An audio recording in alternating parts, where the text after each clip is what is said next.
রাধা, তুমি মানে কি হয়েছে? এইভাবে কেন তাকিয়ে আছো?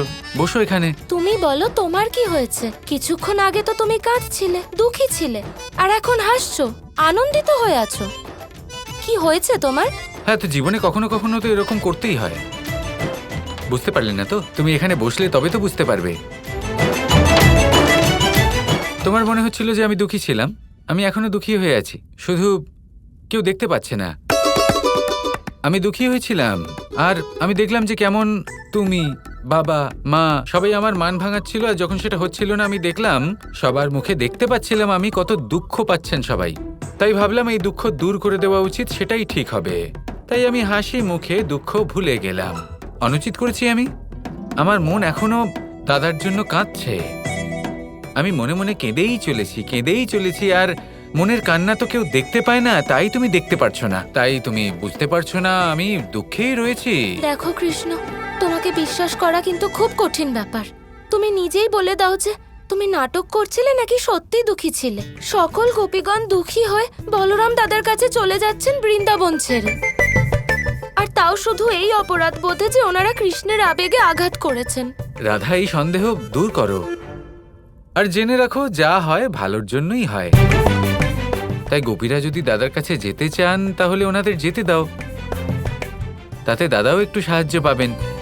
আমি তো চাই যে গোপীরা ওখানে যান। কিন্তু কেন?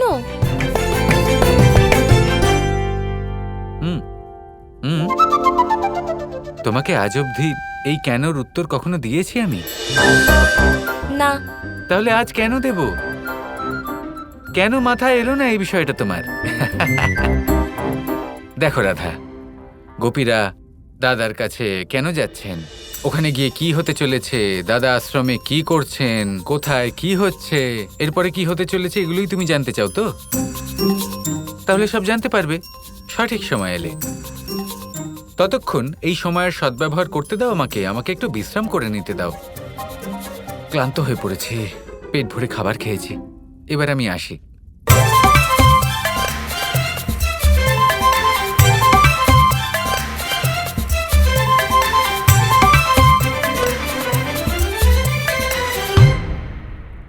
ও কত বড় ভণ্ড! আমার তো পূর্ণ বিশ্বাস আছে ও আবার আমাদের সাথে কোনো না কোনো ছলনা অবশ্যই করছে।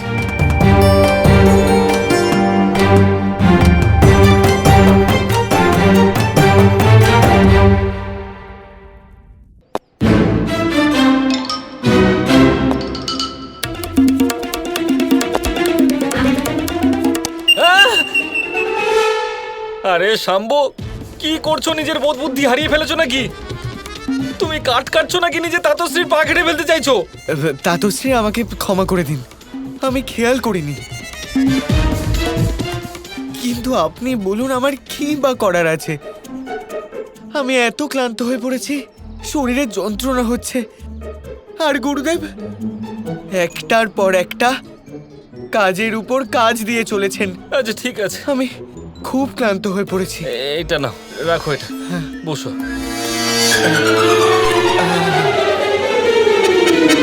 ভেবেছিলাম কিছু সময় সেবা করানোর পরে গুরু সন্দীপনীরা আমাদের সকলের উপর দয়া হবে আর আমাদেরকে এই সেবা কার্য থেকে মুক্ত করবেন উনি, কিন্তু ওনার এই সেবা কার্যের তো কোনো শেষই হচ্ছে না। বলরাম,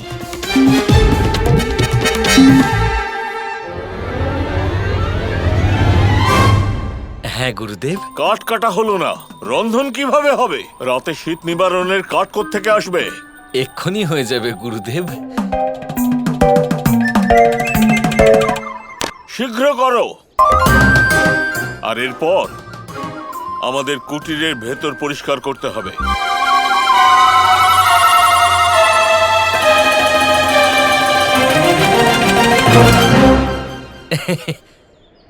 নিশ্চয়ই গুরুদেব। এছাড়াও যদি আরো কোনো কাজ করবার থাকে তাহলে নিঃসংকোচে আমাদেরকে জানাবেন গুরুদেব, একেবারেই সংকোচ করবেন না, আমরা সব কাজ করে দেব। অবশ্যই করবে। এসো এসো সবাই এসো।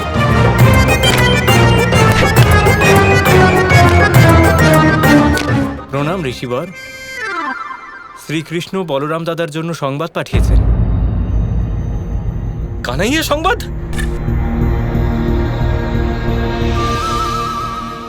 কোথাও আমাকে ফাঁসানোর জন্য কানাই কোনো নতুন চাল চালেনি তো? চাই না, ফেরত নিয়ে যাও এটা। দাঁড়াও, পত্র কেন ফেরত পাঠাচ্ছ? কৃষ্ণ পাঠিয়েছে, নিয়ে নাও। আপনি যা বলবেন গুরুদেব।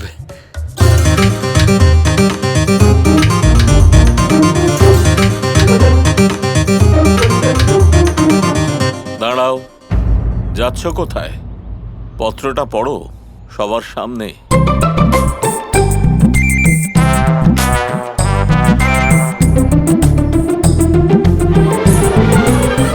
প্রিয় দাদা, নিজের কানাইকে ক্ষমা করে দেবেন। আমি আপনাকে ফাঁসিয়েছি, কারণ যদি আপনি এখানে চলে আসতেন তাহলে আমাকে এখান থেকে চলে যেতে হতো। আর আমি বৃন্দাবন থেকে, এই ভূমি থেকে, গোপিনীদের স্নেহ থেকে, মায়ের হাতের মাখন থেকে, রাধার প্রেমের থেকে দূরে যেতে চাই না। যদি আপনি এখানে আসতেন তাহলে আমাকে চলে যেতে হতো, কারণ আমি রাধাকে আর মাকে এই প্রতিশ্রুতি দিয়েছিলাম। আপনাকে আমার জন্য আনন্দ ভোগ বিলাস ত্যাগ করে আশ্রমের অনেক কাজ করতে হচ্ছে। আমার জন্য আপনি ওখানে ফেঁসে গেছেন, আমাকে ক্ষমা করুন। আমার উপর রুষ্ট হয়ে গোপিনীরা ওখানে আশ্রমে আসছে, আপনি ওখানে আশ্রমেই থাকবেন আর গোপিনীদের সামনে নেবেন? দাঁড়াও তোমরা সবাই, তোমরা কোথাও যেও না। কৃষ্ণ আমাদের সামনে অভিনয় করেছে আর আবার আমাদের সাথে ছলনা করছে। কিন্তু রাধা, কৃষ্ণ তো সত্যিই আবেগপ্রবণ হয়ে গিয়েছিল। হ্যাঁ হ্যাঁ, আর বাড়ি যেতেই সুস্বাদু ব্যঞ্জন খেয়ে সমস্ত আবেগ হঠাৎ করে এক লহমায় উবে গেল, আর প্রসন্নতাও ফিরে এলো। তাই? তার মানে কৃষ্ণ আবার ছলনা করেছে? আমার তো তাই মনে হয়, কারণ ও সংবাদপত্রে কি লিখেছিল, দাদা ঋষি সন্দীপনীর আশ্রমে আছেন। কিন্তু এটা কিভাবে সম্ভব? আমার তো এটাও মিথ্যে মনে হচ্ছে, কারণ কৃষ্ণ যদি এখানে থাকে তাহলে দ্বারকার সুরক্ষা ব্যবস্থা কে দেখছে? আর দাদা ছাড়া দ্বারকার সুরক্ষার দায়িত্ব কেউ নিতে পারেন না। নিশ্চয়ই কৃষ্ণই দাদাকে দ্বারকায় পাঠিয়ে দিয়েছে। দ্বারকা অসুরক্ষিত আর কৃষ্ণ নিশ্চিন্ত হয়ে থাকবে? এটা অসম্ভব। তার মানে বলরাম দাদা এখন দ্বারকায়? আমার তো তাই মনে হয়। আমার তো আর ইচ্ছেই করছে না কৃষ্ণের কাছে থাকার। ভালো হয়েছে, আমি তো বলি তোমরা সবাই মিলে দ্বারকা চলে যাও। এতে দুটো লাভ হবে, এক তো কৃষ্ণের মিথ্যে ধরা পড়বে, আর দ্বিতীয়ত ওখানে বলরাম দাদার সাথে থাকবে। উনি প্রেম এবং পবিত্রতার প্রতিমূর্তি, উনি কারোর সাথে ছলনা করেন না। তুমি উচিত কথা বলেছো রাধা, বলরাম দাদা আমাদের খুব প্রিয়। তাহলে ঠিক আছে, ওখানে দ্বারকা পৌঁছে দাদার সাথে দেখা করে আমায় সংবাদ পাঠিও। সংবাদ পেতেই আমি কৃষ্ণের মুখোশ খুলে দেব আর দ্বারকা ফিরে যাব। ধন্যবাদ রাধা, আমাদের সবাইকে সাহায্য করার জন্য। না হলে আমরা সবাই গুরু সন্দীপনী ঋষির আশ্রমে পৌঁছে যেতাম, লক্ষ্যচ্যুত হতাম। এটা তো করতেই হতো, তোমরা তো আমার সখী, আর কৃষ্ণ আমাদের পুরনো দুষ্টু শত্রু। মনে আছে আমরা কিভাবে ওর দুষ্টুমির বিরুদ্ধে একসাথে লড়াই করতাম? শুধু সেটাই করতে হবে। দেখলে কৃষ্ণ, আমি কিভাবে গোপীদের সঠিক পথ দেখালাম? এবার দাদার সাথে দেখা করে এনারা তোমার মুখোশ খুলে দেবেন। দেখলেন গুরুদেব, দেখলেন আপনি, কানাই সত্যি আমাদেরকে ফাঁসিয়ে দিয়েছে। আমাদের এখানে ফাঁসিয়ে ও বৃন্দাবনে আনন্দ উপভোগ করছে। আমাদের এখানে এমন ভাবে ফাঁসিয়েছে যাতে আমরা কখনো ওখানে যেতেই না পারি। বাহ বাহ কৃষ্ণ, বাহ! দেখো বলরাম, কৃষ্ণ কত মহান। হ্যাঁ, ক্ষমা করবেন গুরুদেব, আপনি কিছু একটা বলছিলেন, আমি হয়তো অন্য কিছু একটা শুনেছি। আরেকবার বলুন না, কি বললেন আপনি? বলরাম, তোমারও কৃষ্ণের থেকে কিছু শেখা উচিত। কৃষ্ণের কত ধৈর্য, নিজের দোষ স্বীকার করা,